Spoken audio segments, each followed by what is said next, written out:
యాదాద్రి భువనగిరి జిల్లా వలిగొండ మండలం గోకారం చెరువు వద్ద నుండి ధర్మారెడ్డిపల్లి కాలువ పనులను అధికారులు రైతులతో కలిసి భువనగిరి ఎమ్మెల్యే కుంభం అనిల్ కుమార్ రెడ్డి పరిశీలించారు. కాలువ పనులు పూర్తయితే రైతులకు సాగునీటి కష్టాలు తీరుతాయని ఎమ్మెల్యే అనిల్ కుమార్ రెడ్డి అభిప్రాయపడ్డారు. మొత్తం 50 కిలోమీటర్ల వరకు విస్తరించి ఉన్న ఈ కాలువ పరిధిలో ఇక పంటల సాగుకు సౌకర్యవంతంగా ఉంటుందన్నారు.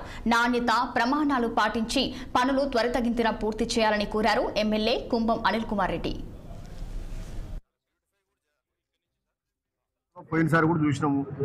ఇప్పుడు ఏంటంటే కాలువ పెద్దగా అవుతుంది. ఇక పోయినసారి లాగా నీళ్లు గాడికే పోయి అయిపోవు. ఈ నార్కెట్ బిల్ దాకా పోయే ప్రయత్నం నడుస్తుంది. ఇప్పుడు ఒక్క సంవత్సరంలో కాలువ ఫుల్ పోతుంది. ఇక మళ్ళీ మనం కాలువ కాడ మనం తీయడము అవతల చాపడం ఉండదు. ఇక వింటుర్రా, ఆడొక మంచి తూము పెట్టమని ఇప్పుడే చెప్పిన.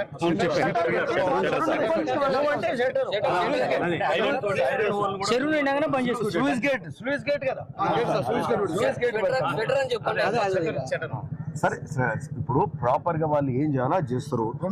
మన చెర్లకు నీళ్ళు చెరువు సార్ నిండుతాయి. ఇప్పుడు పాత టైంలకి గింతంత కాలం ఉంటుంది. 2 మీటర్ల నుంచి 6 మీటర్లు చేస్తారు. అంటే నీళ్ళు ఎన్ని పోతాయంటే ఈ రోజు 50 క్యూసెక్కులు పోతే రేపు 350 పోతాయి. అంటే 7 ఇంతలు నీళ్ళు ఎక్కువ పోతాయి. 7 ఇంతలు నీళ్ళు ఎక్కువ పోతాయి. నీటి కరువు ఉండదు. ఇక కిందికి పోయినాకుంటూ ఉంటుంది. కానీ ఈ ధర్మారెడ్డి కాలువ అనేది 50 కిలోమీటర్లు పై చిలుకుంది. మనము మొదటి 17 కిలోమీటర్లు ఉన్నాం. సో 17 కిలోమీటర్ల ఈడ నీళ్లు పుష్కలంగా ఉంటేనే కిందికి కదా పోయేది. సో అట్లా ప్రాబ్లం ఉండదు. ఆ గేటు, ఆ స్లూయిస్ గేట్ ఏది, ఆ డిజైన్ ఏది అవసరం ఉంటే అది చేస్తాం.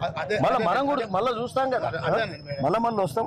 మనకేం ఇబ్బంది ఉండదు. ఇప్పుడు గింత తిరిగి గింత కష్టపడి 500 కోట్ల రూపాయలు తెచ్చి 500 కోట్ల రూపాయలు తెచ్చి మళ్ళీ ఇబ్బంది పడటాక ఇక మళ్ళీ సమస్య ఉండదు. ఒకసారి నార్కెట్ వెళ్ళాక నీళ్ళు పోతుంది. మనకైతే ఇక పుష్కలంగా ఉంటాయి. కాలువ నిజామాబాద్ జిల్లాలో